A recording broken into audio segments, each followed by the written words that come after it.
statutory declarations of interest from members in relation to, firstly, any pecuniary interests, and then second, non-pecuniary interests. So do we have any pecuniary interests?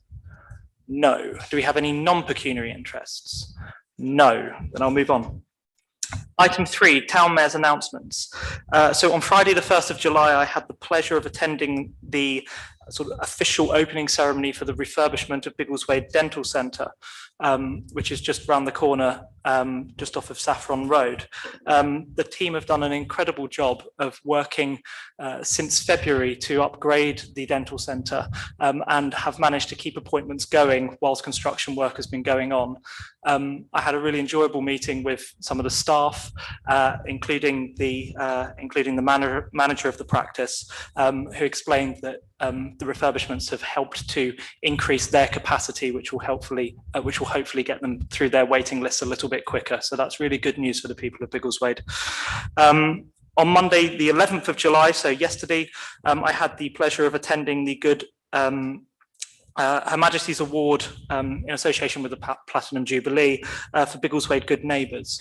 If my memory serves me correctly, it was this council who put the Good Neighbours forward for the award. And it was brilliant to see such a wonderful turnout at the Baptist Church yesterday, full of their volunteers and some of the people that they're able to help. Bearing in mind, a lot of them are quite elderly, so couldn't get out in the heat of yesterday. But it was great to meet the team from Beds Rural Community Charity as well, who do so much to support the Good Neighbours scheme. Also yesterday, on Monday the 11th of July, I came to the council chamber in the afternoon to meet with some Year 8 politics students at Biggleswade Academy. They actually took up seats in the chamber and conducted 2 very interesting debates on a youth centre and on development in Biggleswade. So it was great to see some councillors of the future coming and dabbling in politics for the first time.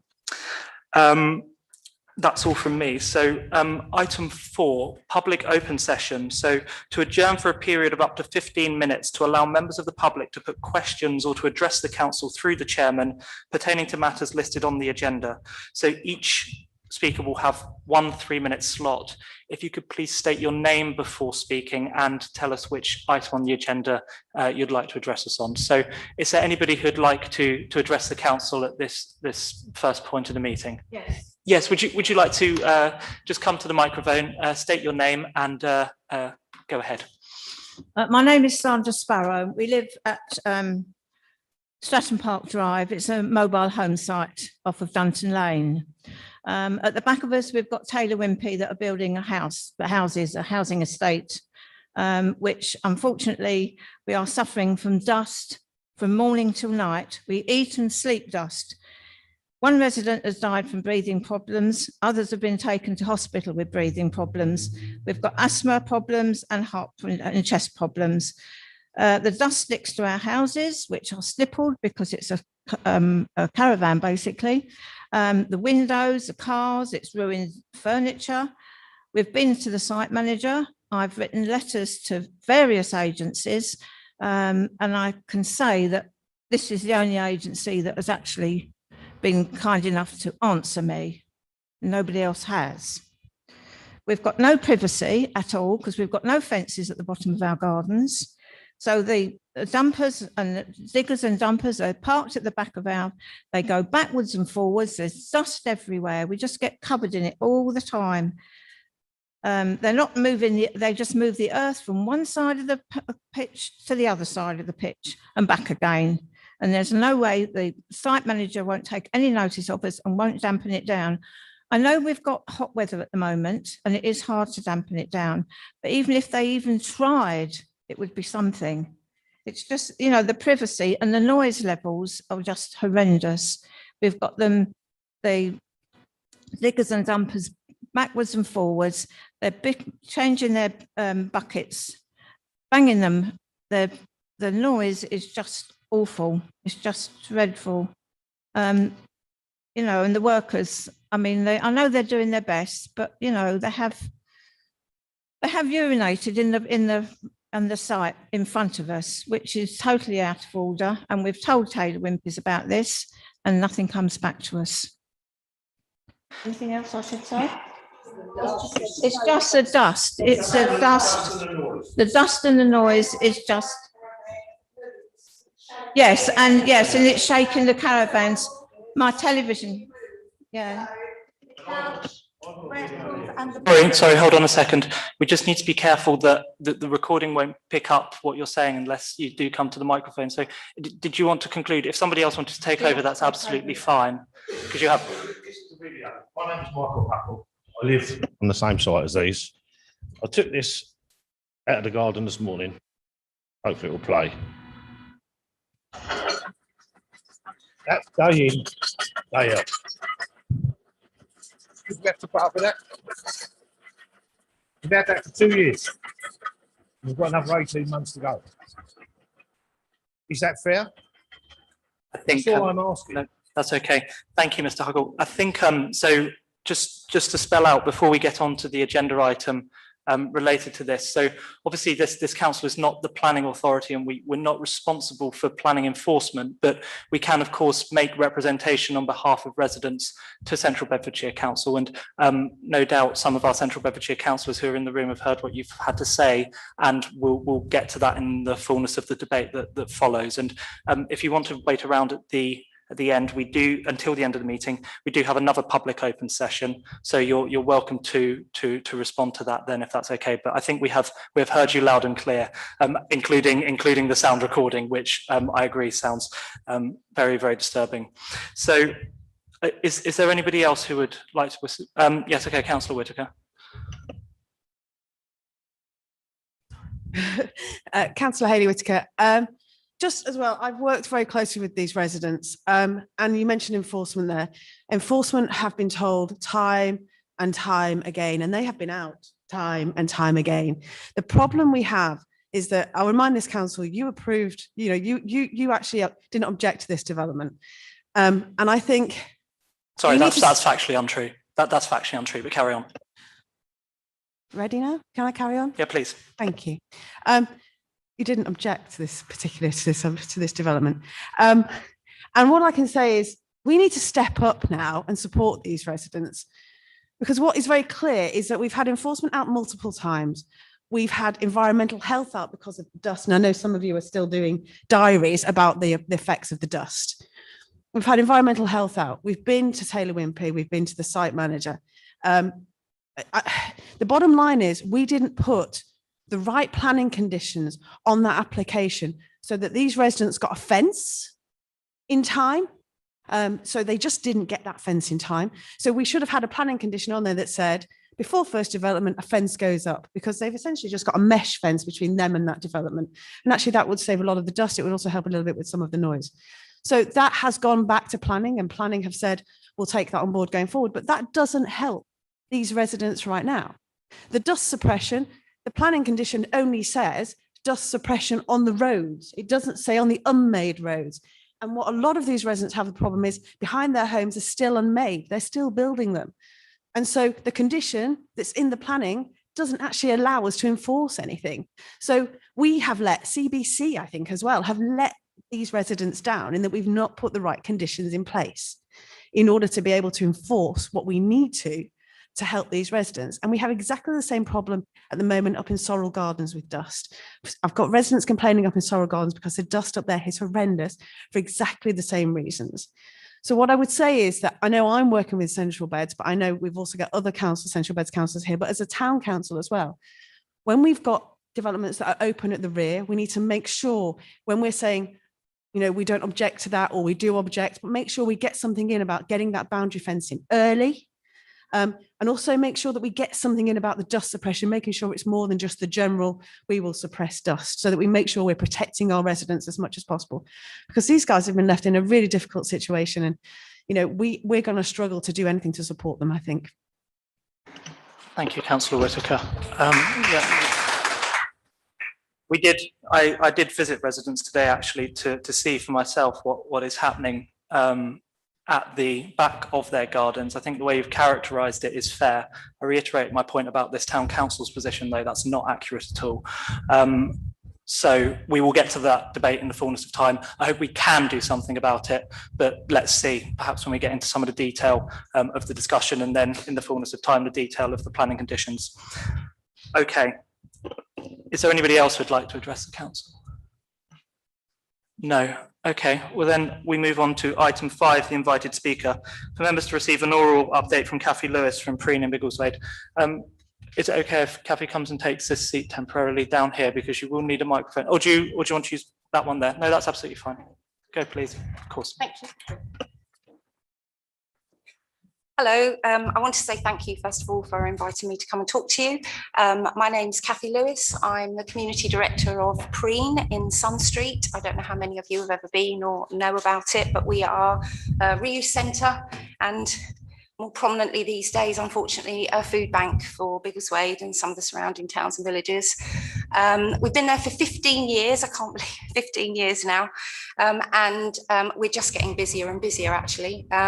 But the reason why I've come today is really to put on your radar and hopefully encourage you to be our champions and keep your ear out if there's any help that you can give us with a new building.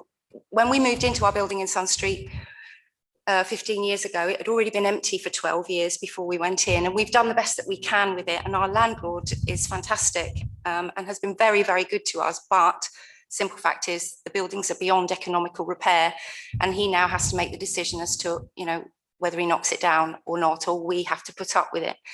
We've got asbestos roofs, and in between the asbestos, we've got glass. So you can imagine that in this weather, it's absolutely horrendous, and sometimes I have to close. And in the winter, as well as already last year, we were paying £150 a day to heat the building. It's colder inside than it is outside. So we're almost the opposite of whatever the weather is. It's very difficult to work there, and we're split across 3 buildings and a split level site, and the access is not fantastic. The problem that we have is that we could apply for funding. I'm sure we have enough support and we're a viable social enterprise to build something.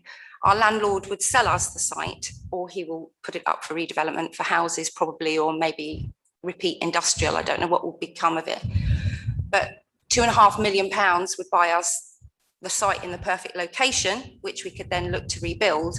But actually that's not a good use of that money, because I think if we could get land somewhere else, we could actually build. We don't need we need a large building, but it doesn't need to be a complicated building, because it's space that we need, and it's warehouse type rather than brick built or anything like that.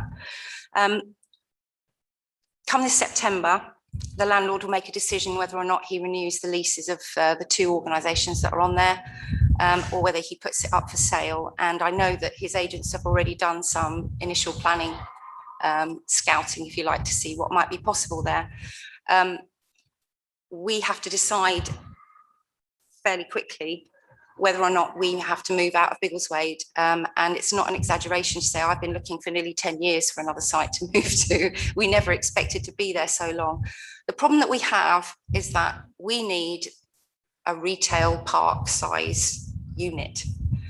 And when we phoned up about those, I mean, £350,000 a year, is extortionate for a community interest company, but I don't think it's good value for money when that money can be spent on people. So what we're looking for is help to maybe identify a piece of land that we could look to acquire. We have spoken to Central Bedfordshire Council, and Richard Fuller has been to see us recently. We have a lot of goodwill, and people think it's a nice idea to keep us in the town, but we really need to move beyond that now and to try and come up with some sort of plan as to how we can stay in the town, which is what everybody wants. But I can't let the social enterprise fail. So if I can't find anything here, I either have staff leaving because we've got water coming through the roofs and it's freezing, or we have to move to somewhere like Hitchin or Letchworth, where we would be just as popular. But obviously it isn't here, and we love living here. It's a great community, and actually we work very well in partnership with the community here in all sections, people without money, people with money. We have a really good network that helps us together look after people here. So I'm really here as a plea for you to maybe have a look at some of the stuff that we do. appreciate the fact that from when I started during the, or before the pandemic, we had a food bank that we opened just as people asked us. I did maybe 10 a week. Last month, I fed 993 people. That's a lot of people. It's a lot of food. And if it wasn't for the help of, you know, the co-op distribution centre and places like that, we just wouldn't be able to cope. And what happens is that we are going to be in our tightest spot when people need us the most. That number will double at the beginning of the summer holidays, and it will probably double again at the end of the summer holidays when the fuel crisis and bills kick in. And it's really important that people understand that it is not free food for people on benefits. That's not what we do. Half the people that come to us are working. A lot of the supermarkets and the co-op and the old people's homes and all the people that were regarded as essential workers during the pandemic and lockdown are coming to my food bank because they can't afford to live. And it's going to get much, much, much worse. And I'm just really, I'm begging, really. I don't want to lose this project. I don't want to lose it, not for me, but for the people that really, really need us in this town, who, you know, we fought hard to bring their problems to the forefront so that we know that people who care around here will help them. And we really don't want to leave. So I would be really grateful if you could take a moment to maybe look at our Facebook page and see some of the things that we do, and keep us in mind when you're at your meetings or with some of your contacts, if you hear of anything that might be suitable for us. Thank you, Kathy, and thank you very much for explaining that. I think most councillors do follow you on Facebook and are aware of the really brilliant work that you do in the town. And I have to say, I'm struck by some of those figures, and it's worrying to hear the direction of travel that you predict. And it would be a huge loss to Biggleswade. And I think councillors have heard you loud and clear. Are there any comments from councillors? Councillor Alban. Thank you. Yeah, I'd like to say we very much appreciate what you do. But I was wondering, you talked about like a retail, like a warehouse unit. What kind of size unit would you be looking at?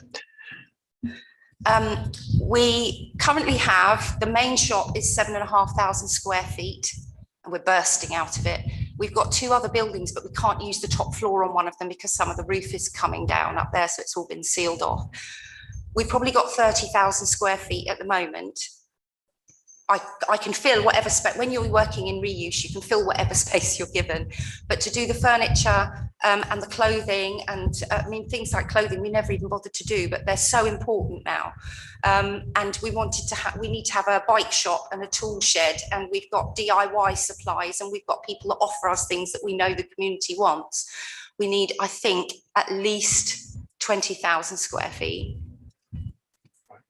But if I could get 25, that would be brilliant. And as well as the space, we need parking and access, because by definition, a lot of our clients have lorries or disability vehicles, or they're very elderly. So being on a flat site with good parking and safety around, and even toilets, would be really useful to us. That's really what we need. But a big open warehouse, one big room, is sufficient. One more question, if I may. So what about location? What's because where you are at the moment is fairly central, isn't it? We love where we are. Yeah. If we could do it, that's where we'd like to be, with a big community centre. And you know, I have in the past spoken to the previous chief officer of the CAB and places like that about, because we're there all the time, that there's a lot of potential if we could get a new building, that my staff can be a reception for perhaps the Citizens Advice Bureau, or when people come for a food parcel, we can make them appointment for whenever the housing officer from Grand Union is in, something like that, and it could all be in this building. Yeah. So the more central, the better. Well, we're never going to be right in the town centre. We asked before as well about being near the tidy tip, so that because of the reuse centre, that you went through the reuse centre and then entered the tidy tip, but I don't think it's possible. We have spoken to the council because of potential floodplain on the other side there, and then it's private land beyond. So Stratton Park, it's not we never thought we would want to be up there, but most people come to us by car now, if we're honest. When we started, it used to be the bus routes on the corner, but most people will come to us by car, and if they can get to Costa and McDonald's, then they can get to us if we're at the retail end. So that, you know, that might be better for access. Thank you, Kathy. Are there any further questions? No, I think we've heard what you've said, Kathy. Thank you ever so much for coming along. Whilst we unfortunately don't have the kind of space that we could offer as a council, I do know that we do tend to keep our ear to the ground when things come up, and we tend to see things before others when they might otherwise. So we will be sure to be in touch if there is anything that we see. But I think it's been a very, very worthwhile you coming to speak to us today. And we will be sure to do what we can as and when things progress. And we certainly wish you well for the future, hopefully still in Biggleswade. Thank you very much, Kathy. No, thank you for asking me. Thank you, you're welcome.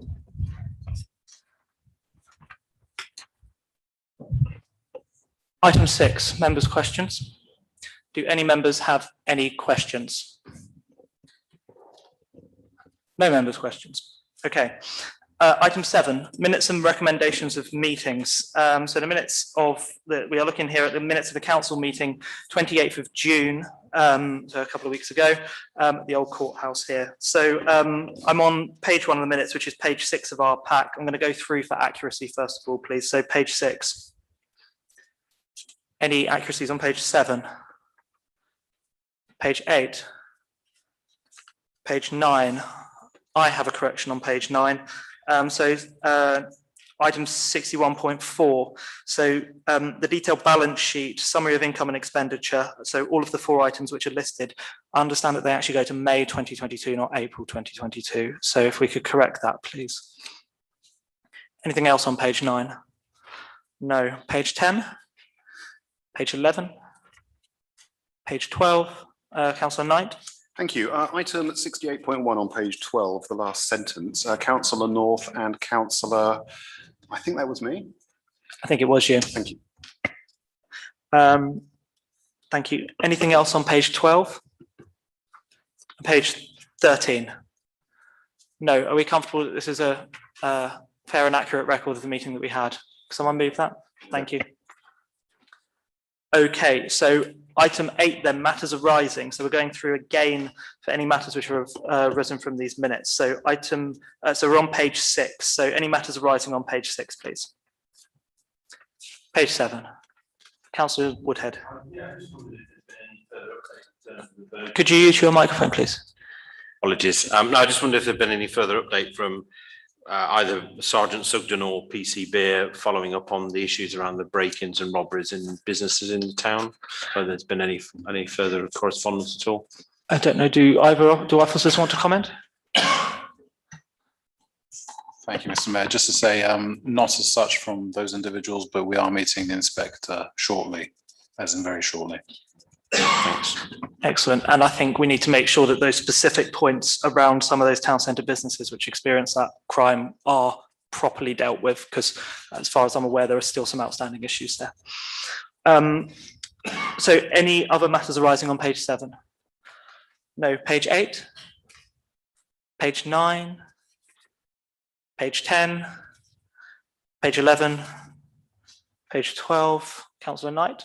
Same item, 68.1 again. So just a quick update. So Councillor North, Thomas and I met with the group representing the community vegetable garden. On Saturday, we had a walk around the potential sites, and I hope we can bring further details to a future council or PLOS meeting. Thank you, Councillor Knight. Anything else on page 12 and page 13? No. Okay, so we move on then. So we're on to items for consideration now. So item 9A, we have the lost child and vulnerable adult policy. So for members to receive and consider the lost child and vulnerable adult policy from the head of governance and strategic partnership.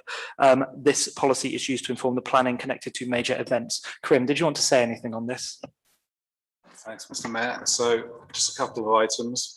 Further to the previous meeting, we've now simplified the policy which we presented the last time, condensed it down to 2 pages, and we provided some more straightforward instructions for staff to follow in the event that they encounter a lost child or vulnerable adult. Officers drew from, I should say, research and drew from other town, parish and councils as well, equivalent policies to make sure that this actually was as fit for possible, as fit for purpose as possible. And at this stage, we obviously welcome your members' views and input so we can further refine the policy. Thank you. Are there any comments on this policy? Councillor Pullinger. Thank you. So firstly, I'd like to say this is a significant improvement on the previous version that we saw. However, there are a few areas where I think it still needs a few tweaks, and I don't know whether it would be best to try and go through those in this meeting or whether it would be better to defer it and to have some offline conversations with officers. A couple just briefly is around, there's a comment in there around good practice for the staff to be of mixed genders.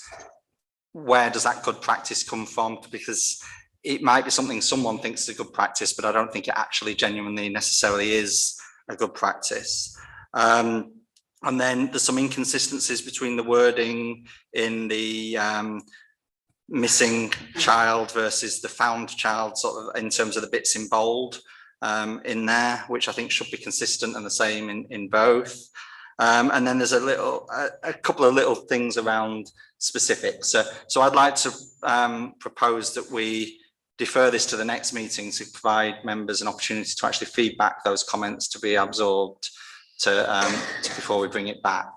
Okay. But to do that at the next meeting, not to delay it any further. Thank you, Councillor Pullinger. Is there a seconder for that proposal? Councillor Knight has seconded that. Any further comments? Could you just turn your microphone off, please, Rob? Thank you. Any further comments? No. So Councillor Pullinger has made a proposal. I think you missed off the words that you're a willing volunteer, and that it doesn't necessarily have to come to all councillors, but seeing as you're particularly eager, Councillor Pullinger will trust you on this and look forward to you proposing the final document in a couple of weeks' time. Okay, so we have a proposal. It has been seconded. Any last comments? No. So all those in favour of deferring and allowing just one round of councillor comments, that's carried. Thank you very much. Item 9B, resident letter connected to new development. So for members to receive and consider the attached correspondence regarding this is the Orchard Chase development, which is just off of Saxon Drive, which obviously the letter is from residents who live on Stratton Park Drive, whose properties face onto the back of this ongoing development. So are there any comments on this, please? Councillor Pullinger. Thank you.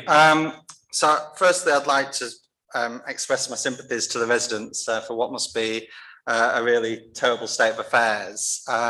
One thing I would like to make very clear, though, is that on the 24th of September 2019, we did resolve to object to this planning application on the grounds of insufficient space between the development and the mobile homes. And that was the specific reason why we objected. We would like to work with ward councillors, all ward councillors, to provide a united front in terms of making those points clear to Central Bedfordshire. So I hope that those ward members that have spoken already on this will take that into account.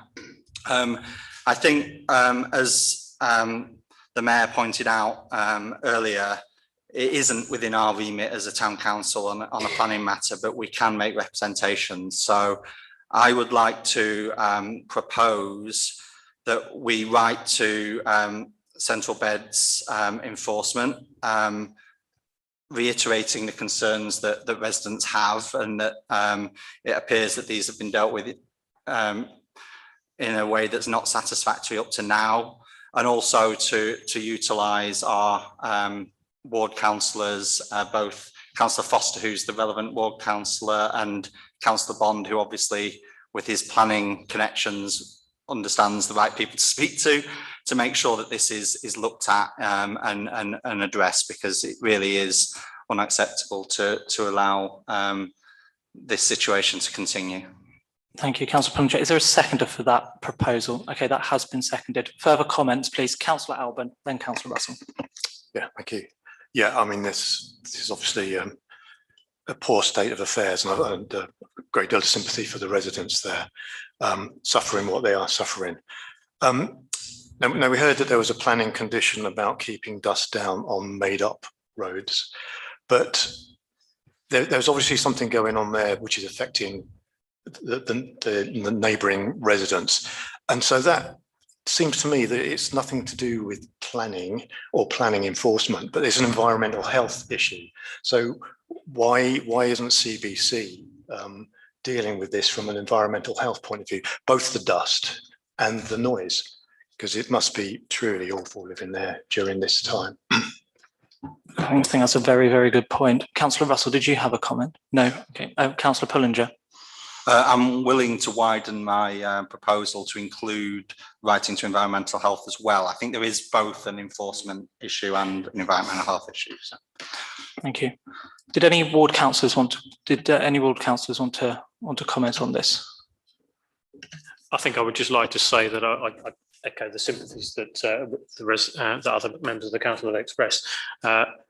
Very keen to work with other ward councillors to try and do what we can to support residents here. It's not easy, as you're aware, but we will do whatever we can to sort of mitigate the situation. If that means a meeting or whatever, happy to do that so that we can actually see properly what you're experiencing and then take things forward. Thank you. Councillor Knight, then I'll come to you, Councillor Bond. Thank you very much. So again, thank you for the residents who came tonight to explain the situation to us, and I completely support the proposed action and think writing to environmental health is important here, as well as planning to hopefully make sure this can't happen again. I just wanted, it's sort of a technical matter, but I just wanted to draw officers, staff to the letter that we have received. Unfortunately, in the letter we've received, the road and other information that perhaps was deemed personal has been redacted and replaced by X's. I'm not sure that was necessary. I don't think it was personally identifiable information. If it is necessary for information to be redacted in public documents, where it's a letter to the council, I think members need to receive a copy of the document without redaction. And I think we have a legitimate interest in receiving that. But I would also ask staff to try to minimize the amount of redaction, because I think it was perhaps more than necessary. And I think that's not made it as clear as it could have been tonight, but I think the residents have really cleared it up for us. Thank you. Councillor Bond, did you want to comment? I've had a look at this planning application because obviously this was an outline planning application in 2017. And I've looked through all the conditions. There's condition 13, which basically instructs there to be a construction management plan. Clearly, this is not being adhered to. I've actually been in contact with the head of enforcement to try and push. I think there's many people that actually do pursue this. Eventually, hopefully, this will be done, but I will keep on it. But I've now got all the information at my fingertips, and I will actually pursue this. Thank you. Okay, Councillor Brown, were you signalling? Sorry. No, I wasn't, but I will say something there. Just, I'm sure you're going to pick up the main 2 points, the dust and the fence, but I hope you can bring to the attention the soakaways that was mentioned in the letter as well.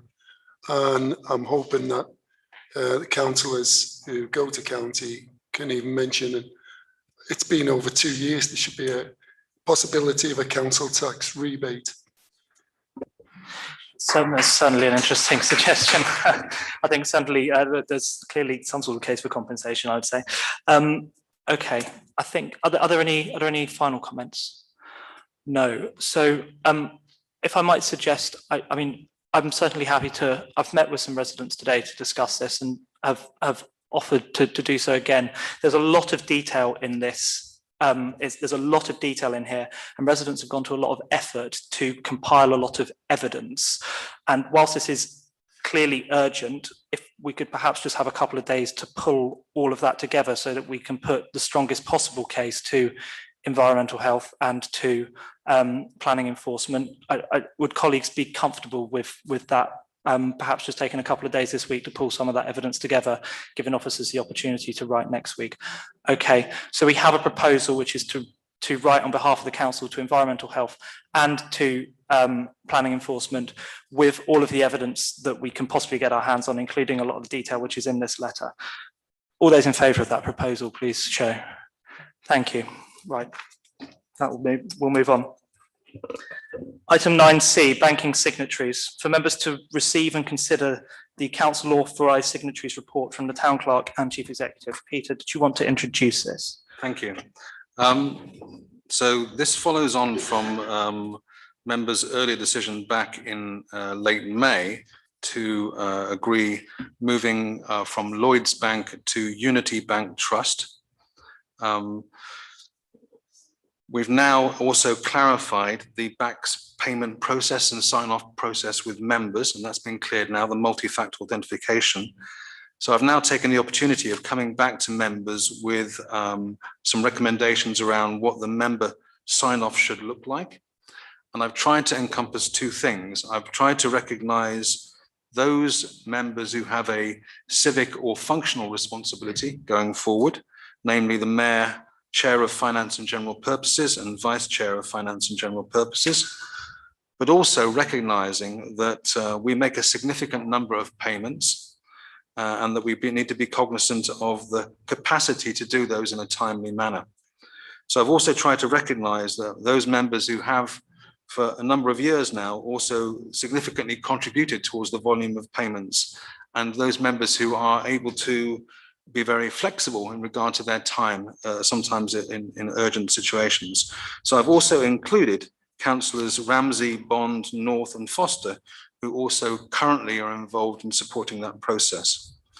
I've also widened the sign-off from officers to include the head of governance and strategic partnerships, Karim Hussain, who's sitting by my right-hand side at the moment.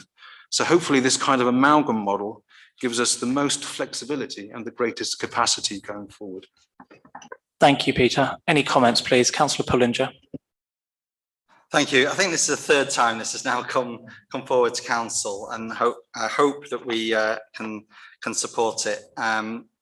So I think I'm pretty much aligned with the recommendation. I would just like to make a proposal which includes one addition, and that is that the signatories should be reviewed and confirmed at the annual statutory meeting, because that's obviously the time when members change in roles, and also it seems like the appropriate time for us to review it on an annual basis. So subject to that addition, I'd like to propose the recommendation. Okay, thank you. Is there a seconder for that proposal? Councillor Foster, thank you. Any comments? Councillor Frank Foster. Yeah. You're on. This is an excellent piece of paper as far as it goes, but what it doesn't say is what are the requirements in terms of the councillor. What is required of the signatory? What are we supposed to do? Are we supposed to be looking at something and confirm that the expense has been approved by the town clerk? The net nuts and bolts of this is not included in this. The other thing is that the F&GP meeting, Councillor Pullinger explained quite rightly the sort of security he felt that people would need to have if they were passing any payments online from their home computer. From my point of view, I would not be wanting to do anything at home from my home computer. I'll be quite happy to come into the council as before, sign checks as normal, and use a council computer. So those are the reservations that I have. Thank you, Councillor Foster. Peter, did you want to comment? Yes, thank you for your comments. When we looked at the payment for the BACS payment process, on page 1 of that, it clarified the nature of the role and specifically what members should be looking out for when they sign off payments. It also clarified that in Appendix A and Appendix B. What it also said was that there was an opportunity for further member officer training and the online training that's offered also from Unity Bank. So a complementary gathering of all of that information gives absolute clarity to members in regard to sign off. The final point I would say is that we have a members resource room to my left-hand side at the rear of the property, which will be made available to those members who wish to come in here and both sign off the invoices, but also take the opportunity to go online and make payment. There is an issue that we raised before, which is basically making sure that the latest security updates are on your home laptops to ensure that they are safe and robust enough to make payments. And we can be further clearer connected to the level of security that's required to do that. But the option is available here if you'd like to take advantage of it. Thank you. Councillor Pullinger. Thank you. That's off. I just want to make a small addition to what the clerk's just said. I think the matters that Councillor Foster raises were addressed when we discussed that process at FNGP, and I appreciate there were some technical difficulties during that meeting, so you may have missed some of it. One of the things I did raise around the security in particular was, although this is a requirement that we've put in place as we adopted that policy, actually it's already a requirement really for our existing banking arrangements, but we haven't really looked at that in any detail with the existing banking. So it being a requirement isn't really new. Us actually looking at it and taking action about it is. Thank you. Okay. Are there any final comments? No. So we have a proposal to accept the recommendation as set out, but with the addition that that signatories are basically reconsidered at every annual statutory meeting. So all those in favour of that proposal, please show. Any against? Abstentions? Thank you, that's carried. Item 9D, Town Council website for members to receive and consider the written report from Helen, the HR and Administration Manager. Would you like to, you could perhaps borrow Councillor Foster's microphone, or you're welcome up here, whatever's more convenient.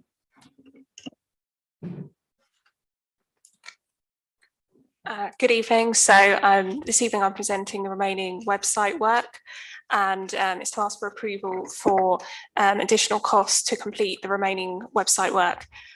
Within the report, I've included the analytics for the last 2 months, and from that we have updated our website with more information on certain pages.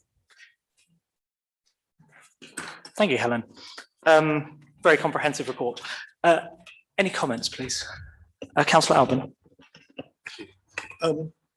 Just looking through the details of what work needs to be done. So on page 28, at the very bottom, it's got update payments process, and it's basically an addition of an email address, which costs whatever it costs.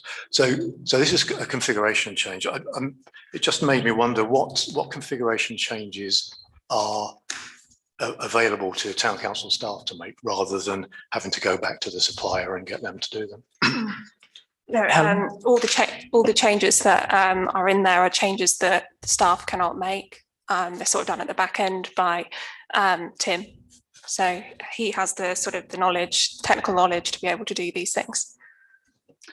Thank you. Yeah, just seems a shame for such a small change like that. You need to go back to the supplier. Okay.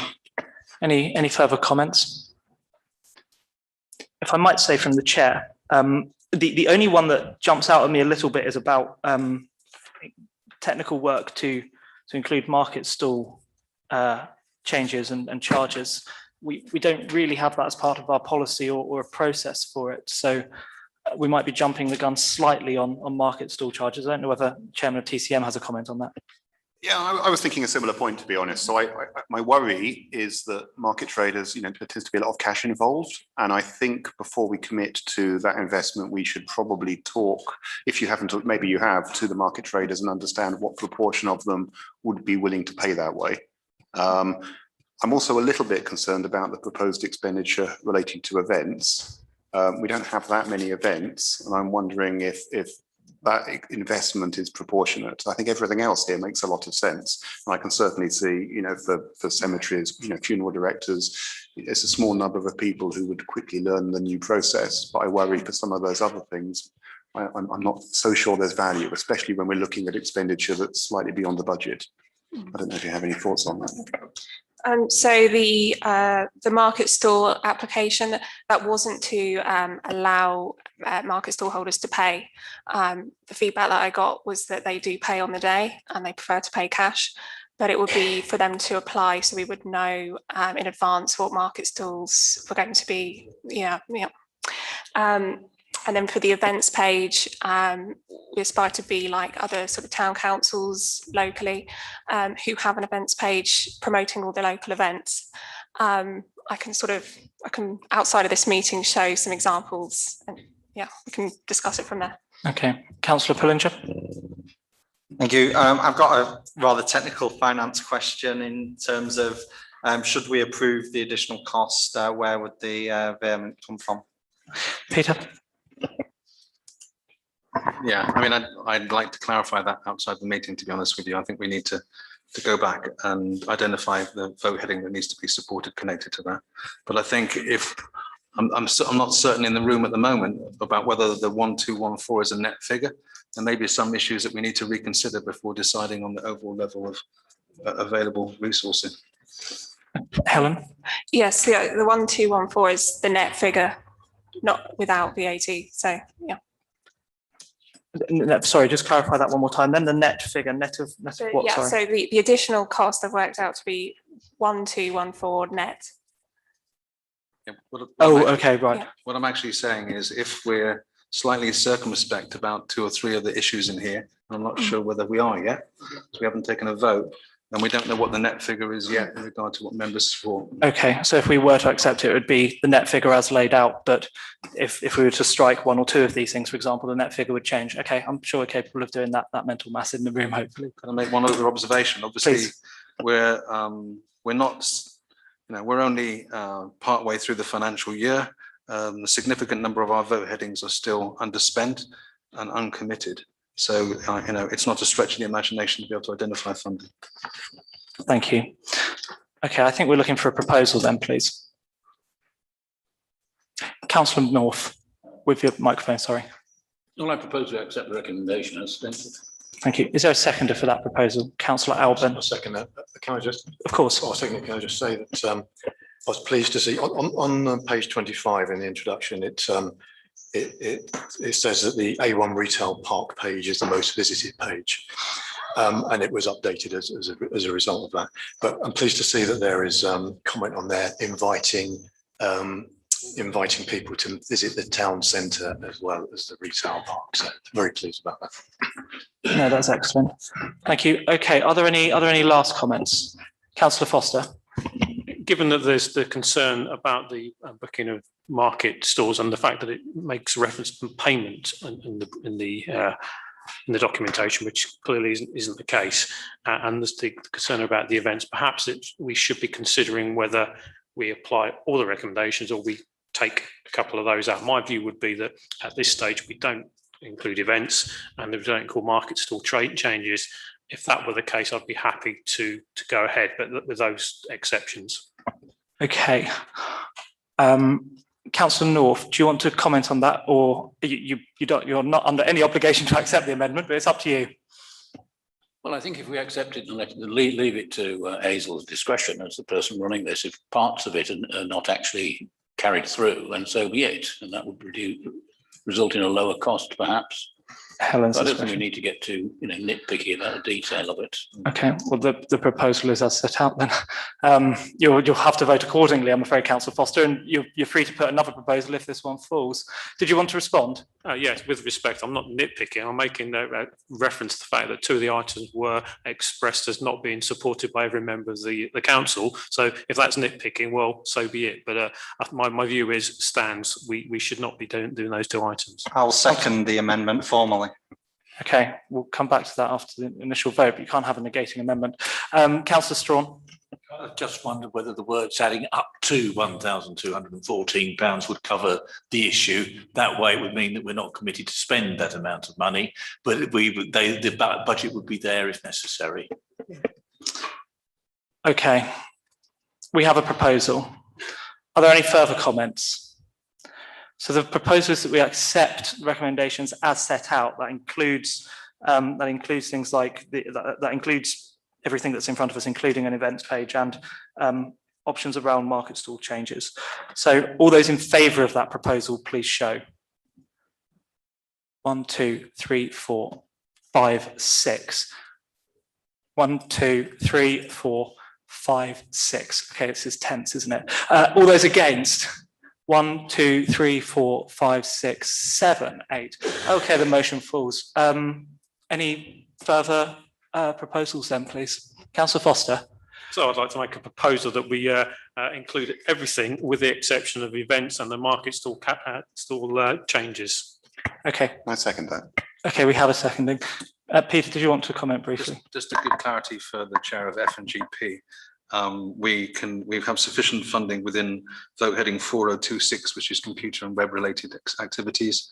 So that vote heading can back to via. Thank you. Okay, so we have a different proposal on the table, which has been seconded. Councillor Strawn. Just for the sake of clarification, there's no mention now of a financial element of 1,214 or the lower figure. Does that need to be included, particularly in view of the clerk's comments? I think the wording would be expenditure up to that which is laid out, with the exception of those two things which Councillor Foster has mentioned. If with that's fine, thank you. Okay, so it's basically everything, but not an events calendar and not market stall changes, but that's it for the time being, right? Is that right, Councillor Foster? I'm happy with that, thank you. There we go. Okay, let's see if other members are happy with that. So all those in favour of the proposal? 1, 2, 3, 4, 5, 6. Okay, that is, so that will be carried. Any against? 1. Any abstentions? Okay. Thank you, everybody. I know sometimes it's the biggest decisions that get to us. Right, no, but thank you. Hopefully that gives you some direction around the website, Helen, and thank you so much for your hard work on it. It's looking a lot better than what we had in place a couple of years ago. So, and it's good to see the email, it's good to see the traffic coming through as well, which is great to see. Item 10, planning applications. So we have a number of planning applications in front of us. Let's work our way through then. So 10A, 4 Presland Drive, single-storey rear extension, loft conversion comprising single rear dormer, 2 pitched roofs and front elevation. Any comments, please? None subject to neighbours? Thank you.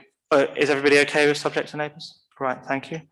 7 Bluebell Close, loft conversion with rear dormer and front roof lights and raising the existing ridge. None subject to neighbours? All right, thank you. 10C, 46 Furzenhall Road, erection of a 2-metre fence to enclose the garden area. Councillor Knight. So ordinarily, a proposal worded in this way would worry me. So I looked at this, sort of minded to think, I'm unlikely to be able to support this. But actually, when I looked at it, it seems entirely reasonable, given they're not looking to enclose the entire front garden, but in fact a part that's adjacent to a nearby boundary, which has a similar fence. So I'm therefore going to propose no objection subject to neighbours. Okay. Any other comments other than is subject to neighbours okay, colleagues? Yes. Okay, thank you. 10D, land to the south of the waste transfer site at Cow Close. So this is just off of Langford Road, near the railway line. So development of a 24/7 light touch temporary depot to include a single-storey modular build office and welfare facility, a single-storey store and workshop along with associated parking, refuse and service yard areas. Councillor Russell. Thank you, Chairman. It wasn't obvious from that introduction what exactly this planning application is, but the detail is that it's nothing to do with the waste transfer site. It's on behalf of Siemens Mobility Limited to enable the development of the East Coast Digital Programme for Network Rail and the Department for Transport.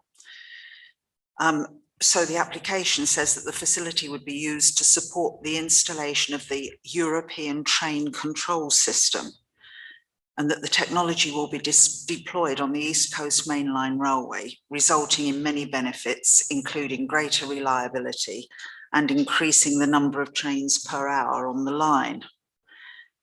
There's office and storage capacity within the application, with a new substation and with solar panels on the roof of the building, plus 50 parking spaces.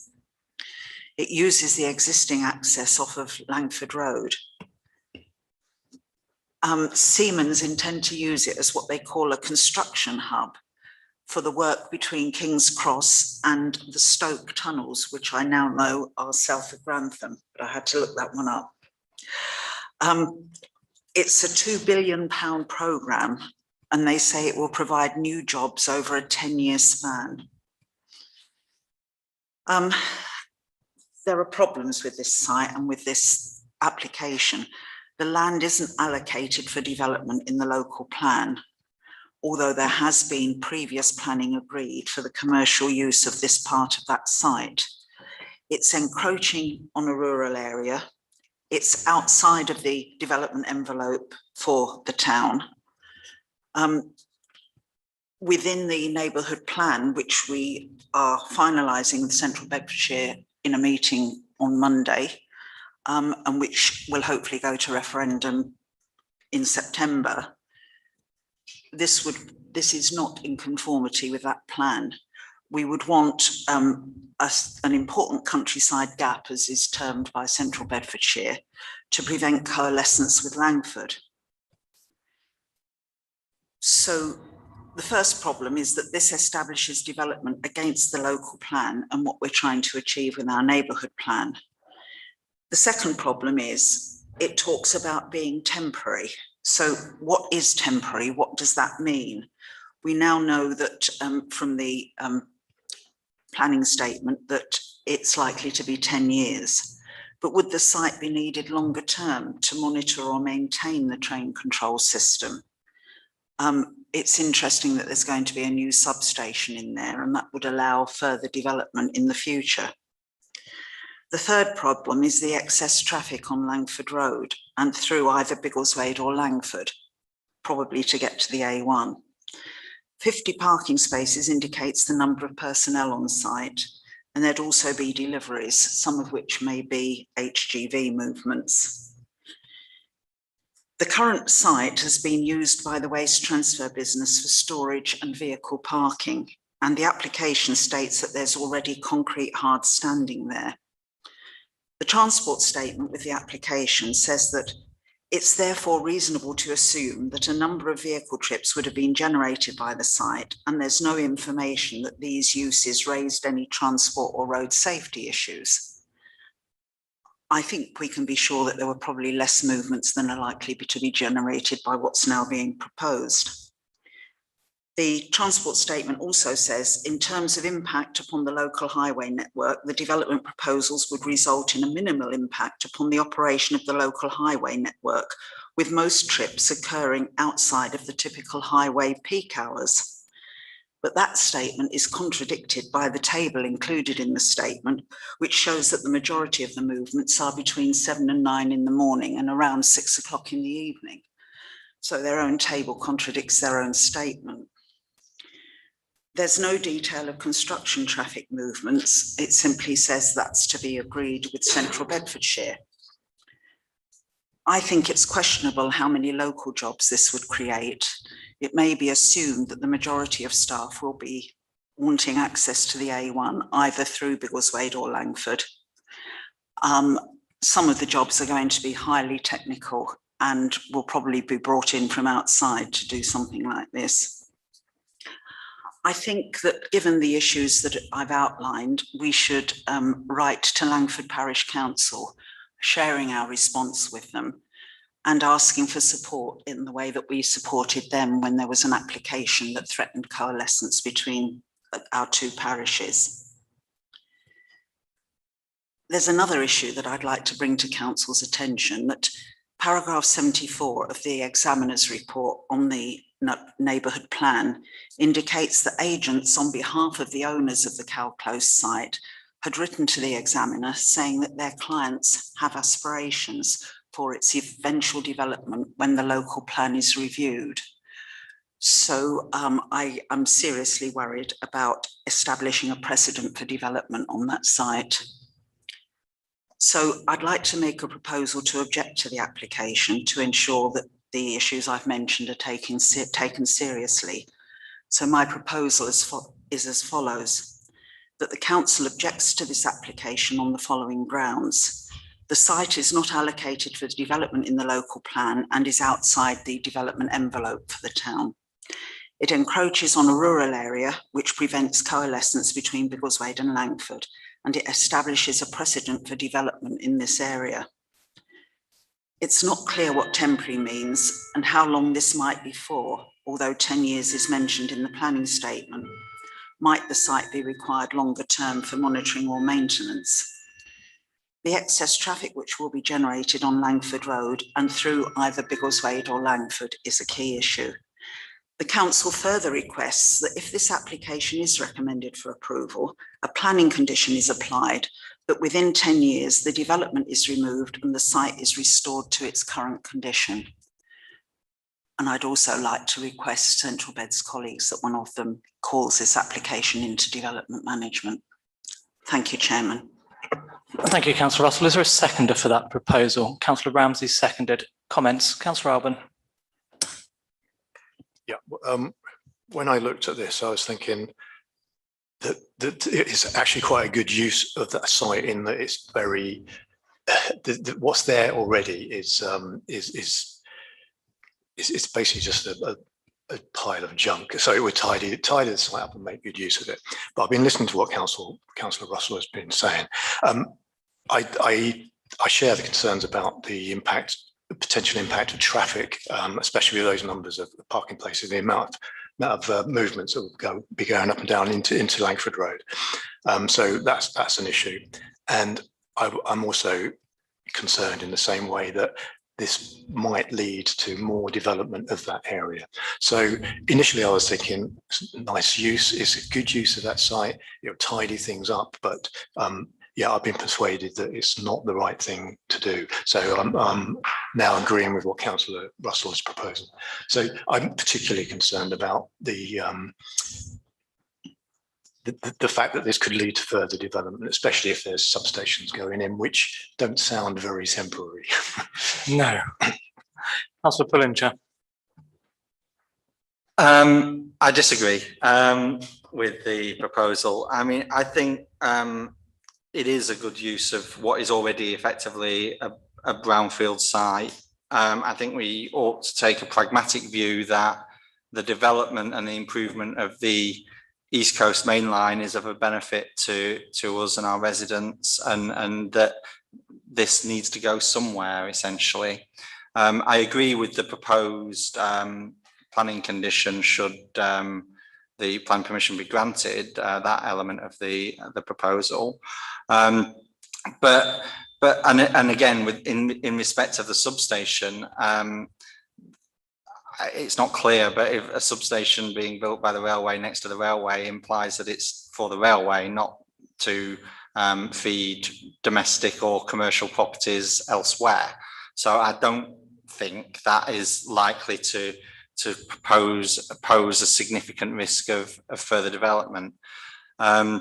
Essentially, I think that it's a good use of the land, and ultimately we want the improvements to the railway, and we, subject to it being a temporary application, ought to not object to it. Okay. Further comments, Councillor Ramsey. We are not deciding on whether or not we support the East West Rail. We are deciding on whether we think this is good use for this land.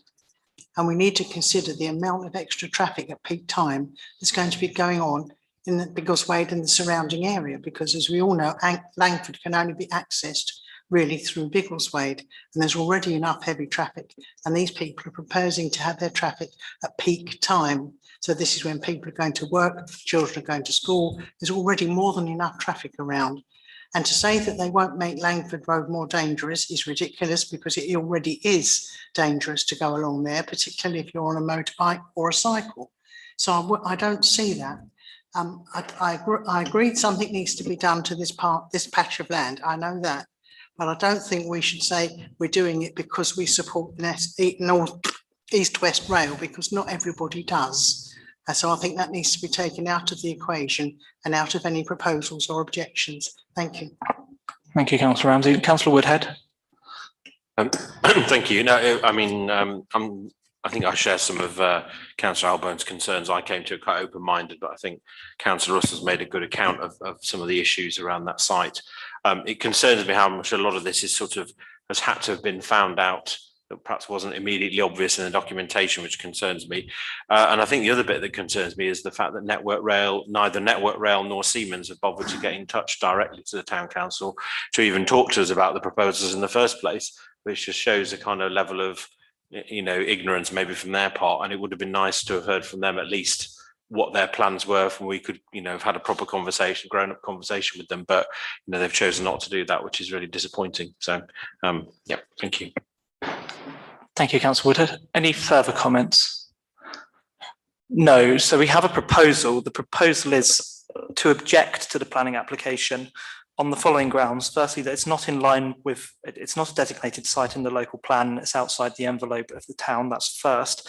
Second, with concerns over coalescence with Langford and the precedents that it sets.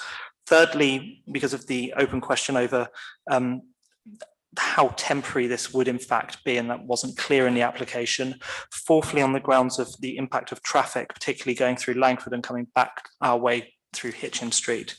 And then finally, the planning condition, if it is to be recommended for approval, Councillor Russell, what was the planning condition that you were?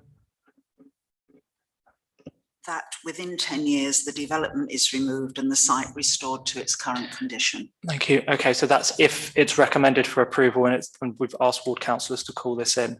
I think we've also asked, as part of that proposal, to write to Langford Parish Council. Okay, the proposal is as set out. All those in favour of that proposal, please show. Right, against? Abstentions? Mine. I think that's carried. Thank you, everybody. Item 10E, and thank you, Councillor Russell, for your work on that. A huge amount of detail gone into there on a very complex application. Item 10E, Ivor Mill Lane. So this is works to trees within the conservation area. Any comments? Councillor Ramsey? Can I go back to this waste transfer site? How large is it? How many? Not really. I'm afraid we've moved on from that. That's okay. Sorry, I'll ask Councillor. you afterwards. I was just That's wondering how okay. big it was. No, Yeah. that's all right. 10E, works to trees. Noted, thank you. Item 11A, planning application outcomes, report on planning application outcomes. Councillor Knight. Thank you. As far as I can see, there haven't been any outcomes, so I propose we note it. Councillor Halpin. Yeah, there is one that I've actually raised before. So on page 39 at the top, Church Street Asda store. Now this is from November 2020, and it was for changing opening hours for Christmas. So I had a look. It's definitely still in awaiting decision, which. But the latest on it is there is an email from February 21. So the planner is responding to the agent saying, I will be recommending approval. So it needs updating. I think CBC perhaps have forgotten. Okay, I have to say, as a local resident, I haven't really noticed any difference, but I'll keep an eye out for it now, since you mention it. Any other comments? No, so we're okay to note these then. Thank you, everybody. 12A, items for information, allotment policy and terms and conditions for members to receive an oral update from Head of Governance and Strategic Partnerships. Karim, did you want to comment, please? Thanks, Mr. Mayor. So over the last several weeks, officers have reviewed the existing allotment policy, the terms and conditions which are in place, and the acceptance of plot template that gets emailed out to allotment holders, prospective allotment holders. We've shared the most recent drafts that we have, so they're the up-to-date ones now, with PLOS committee members who have provided all their comments and inputs, which we've included in the new drafts of these documents. We've just now, in fact, arranged a meeting with officers, the Biggleswade Allotment Association, and independent plot holders as well, and that's taking place this Thursday, the 14th of July, at these offices. The main agenda item for that meeting will be to go through the latest draft documents that we have, and to finalise them together so that we can kind of satisfy all parties, essentially. We'll then, officers will intend to bring back a clean version of the latest draft documents, agreed, as I say, by all parties, to the 26th of July full town council meeting for consideration and approval. and recommendation for approval. And then this would, this essentially would allow the discussion on the fees to be held in part of that meeting or the one straight after in shaping with our timeline, in conformance with our timeline. Thank you, Karim. If I might just say on the last point, I'll come to members in a moment. On the last point, I remember the proposal of PLOS was to bring everything back, the new policy and any changes to fees to be considered together. That is presumably on track. Sorry, yeah. Yes, thank you. Yeah. Okay, thank you. That's it. Thank you for that, Karim. It's good to hear this is moving forward. Any comments, please? Councillor Foster. Yeah, I'm just welcome the fact that we're consulting with allotment holders. I think it's important that we do that and get the feedback before we finalise the policy. Absolutely the right thing to do under the circumstances.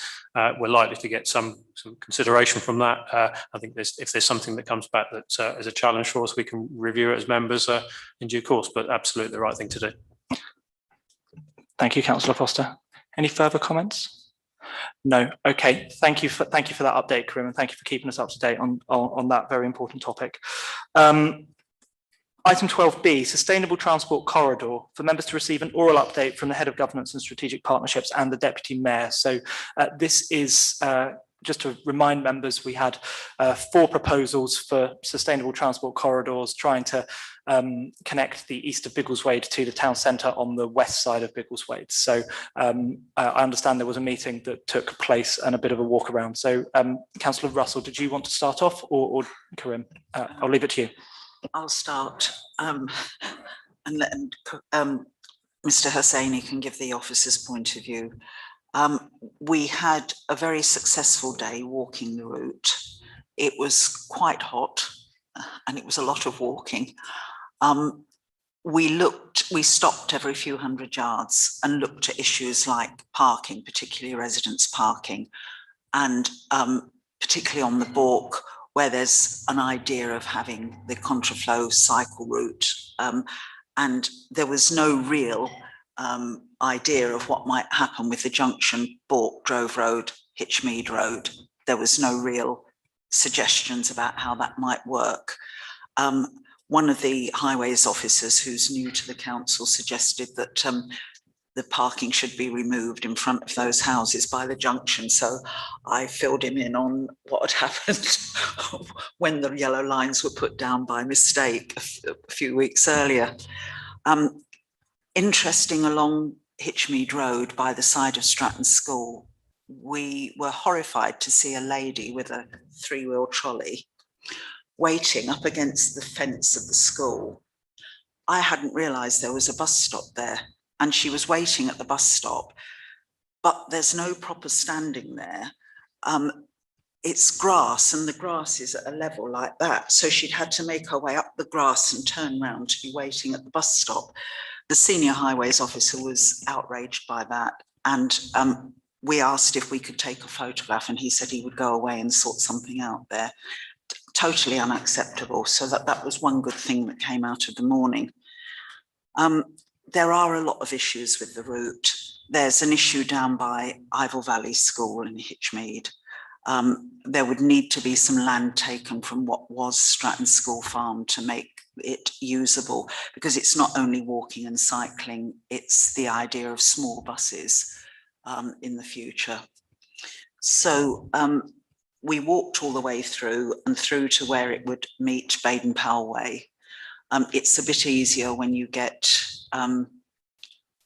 past the initial housing on Land East, but there is a ditch there and it's quite difficult to get the width that would be needed for 2 small buses to pass. We then had a break at the Orchard Centre and we decided to walk back by the other route. I mean, their preferred route was the one that we walked, the Balk, Hitchmead Road and through. But one of the other routes was the other side of Stratton School and coming out onto Eagle Farm Road. And actually, when we walked that route, the senior highways officer was saying, this is much better if we're only going to have one route, until, of course, you get to the junction of Eagle Farm Road and London Road. And we stood there for quite some time looking at the traffic, watching a bus come round the corner, watching what happened. and we discussed the fact that there is some land there that could be used to improve the junction. So the talk was of going away and looking at that, because I think we from the town council made the suggestion strongly that there probably ought to be more than one route, and there may need to be, as far as buses are concerned, a circular route out one way and back the other. So I felt that it was a very useful discussion. Nothing, as far as I'm aware, unless Mr. Hussain is going to say different, has happened since then. But the day in itself was useful, and we certainly highlighted what all the issues are on the route. Thank you, Chairman. Thank you, Councillor Russell. Karim, did you want to comment? Thanks, Mr. Mayor. Thanks, Madam Deputy Mayor, as well. That's very eloquent as always.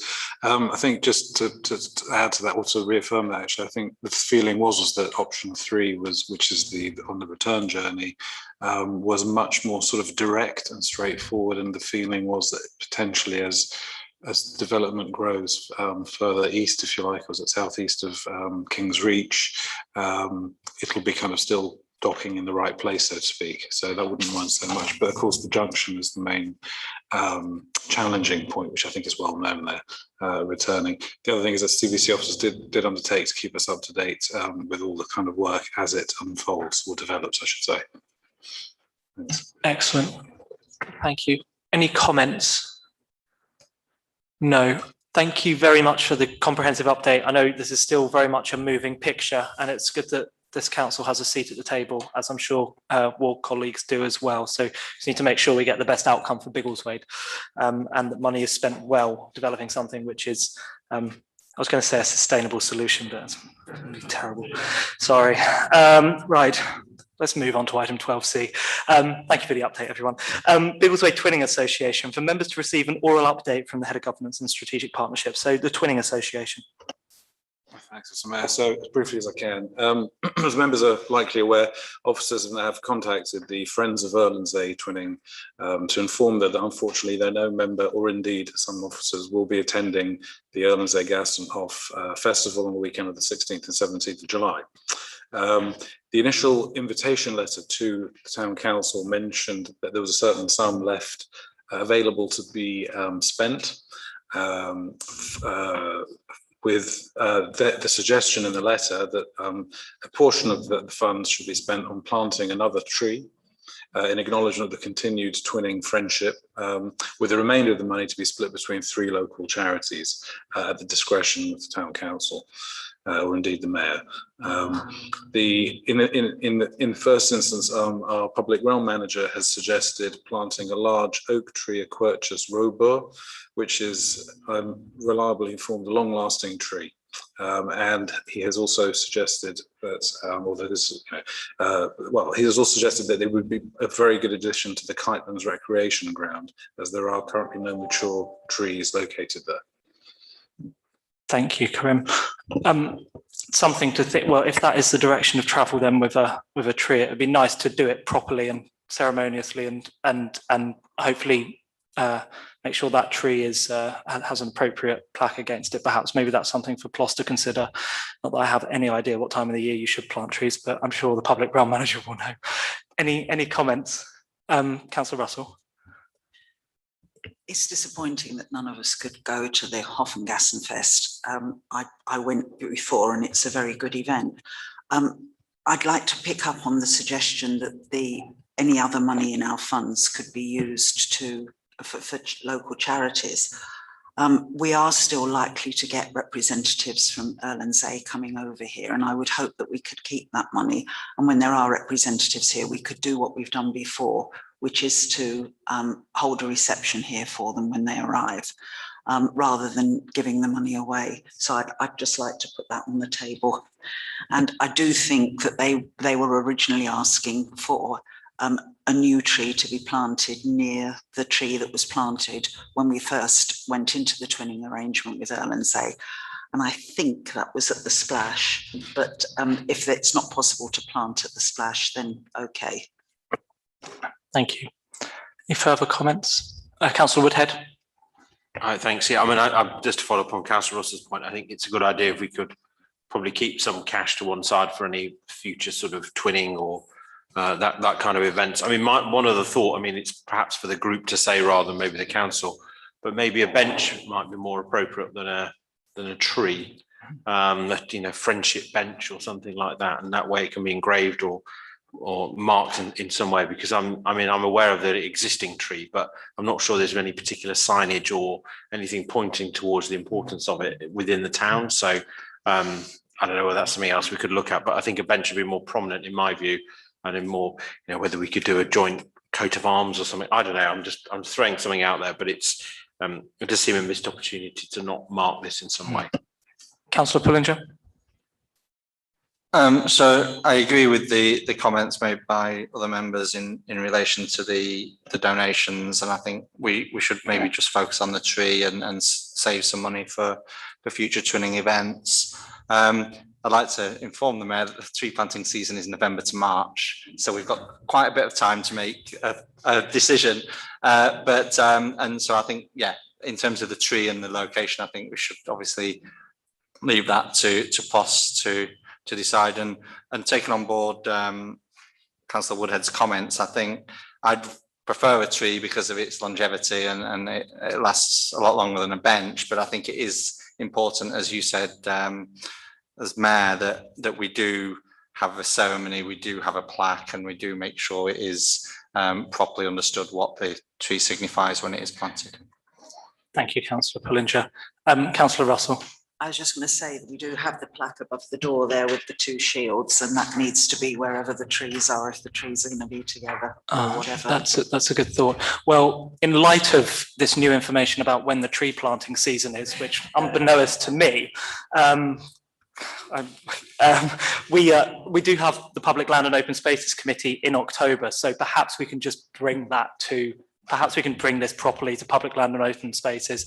They can say what they would like and where, and we can give some direction via that committee. Is that okay? Does that sound sensible? All right, thank you. Item 13, public open session. To formally thank the members of the public for sticking with us for so long, but also to adjourn for a period of 15 minutes to allow members to put questions or to address the council. And this can be about anything on either on the agenda or any matter related to the council. So if you'd like to speak, just please signal now. I would like to speak. Of course, please. What's your name, if you know? My name's Karen Huckle. Thank you, Karen. Hello. And I've been a Biggleswade resident all my life. So that's nearly 57 years. And I'd like to say that we remember Biggleswade as it was. And I know we have to move forward, but it hasn't all been progressive, unfortunately.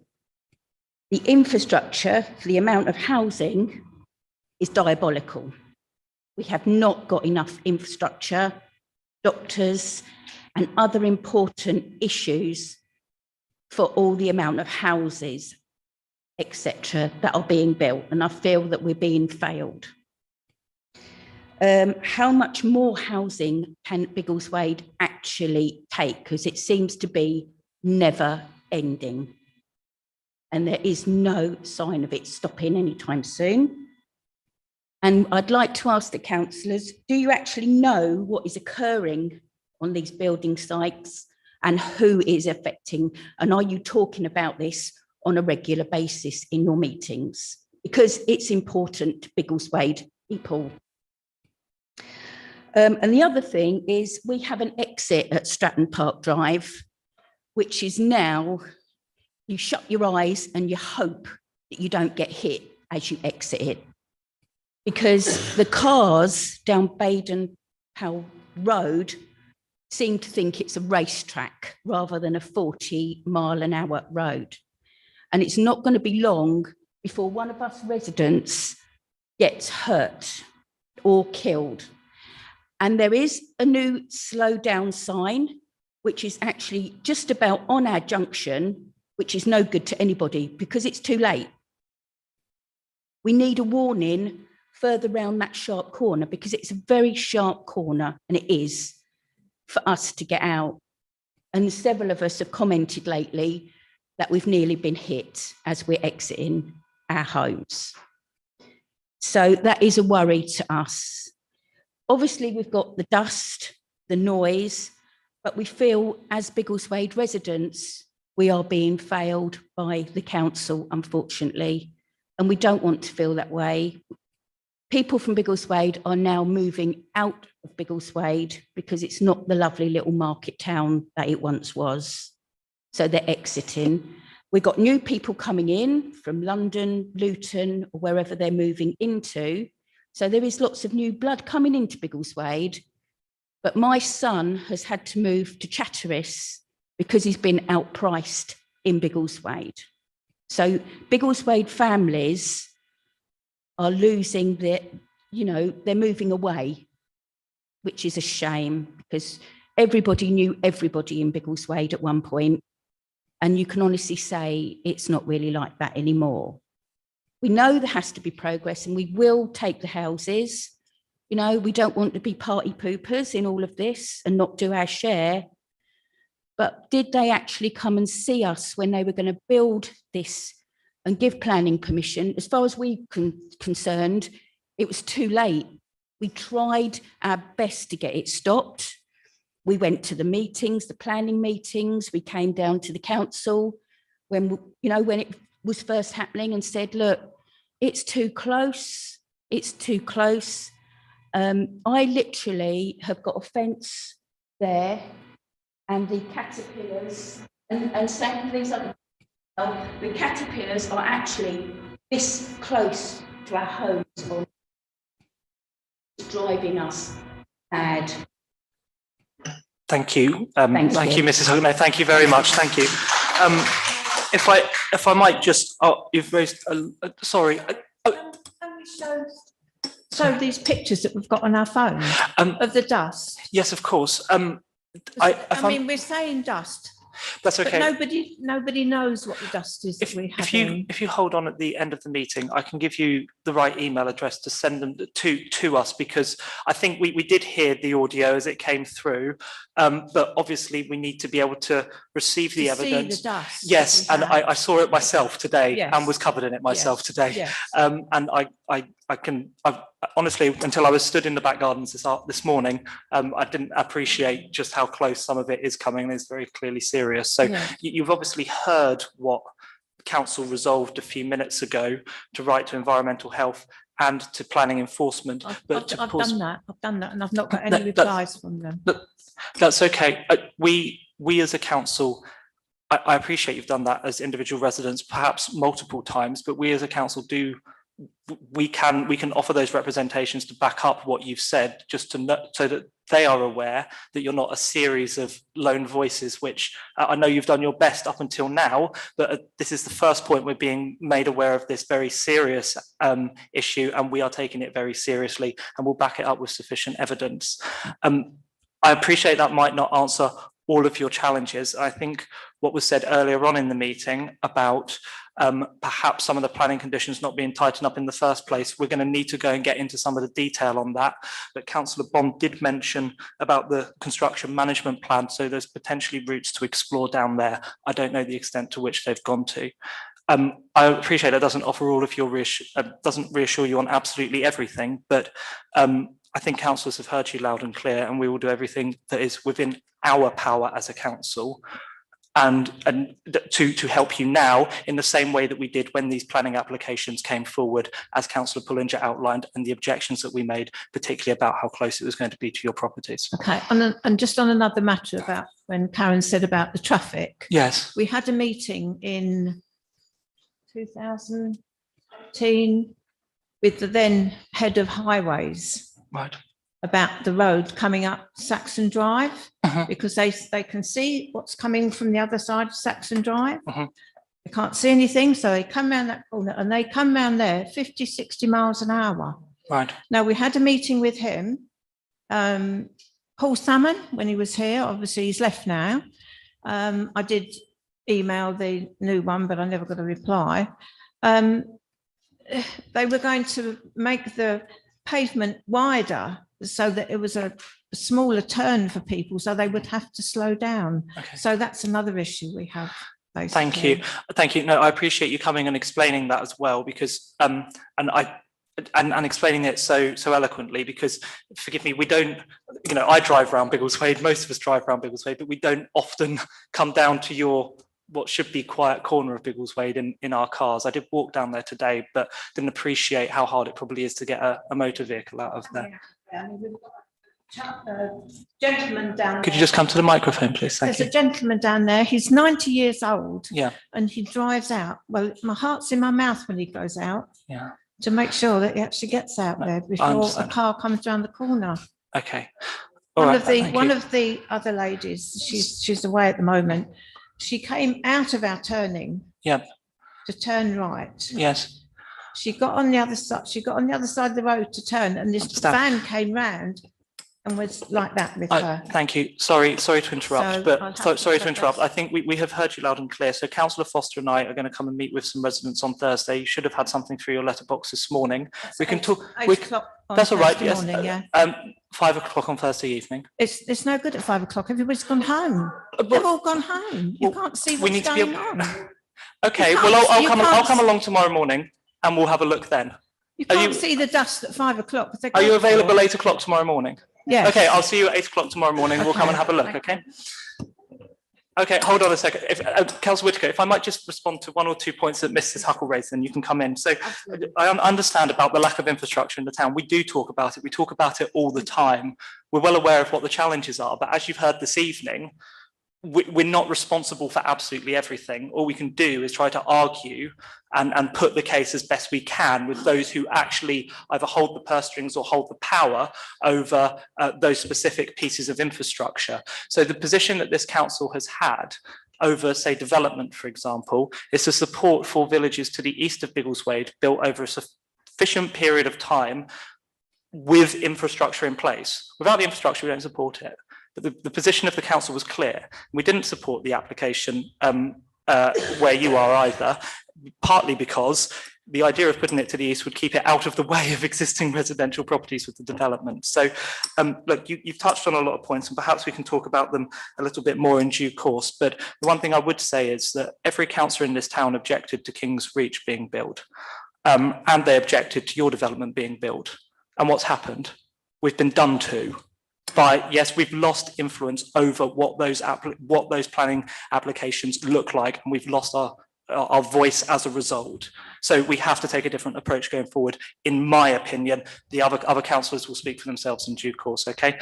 Sorry, we've touched on quite a lot there, but we need to get back to hopefully a couple of last comments from the public open session. Please, Councillor Whitaker.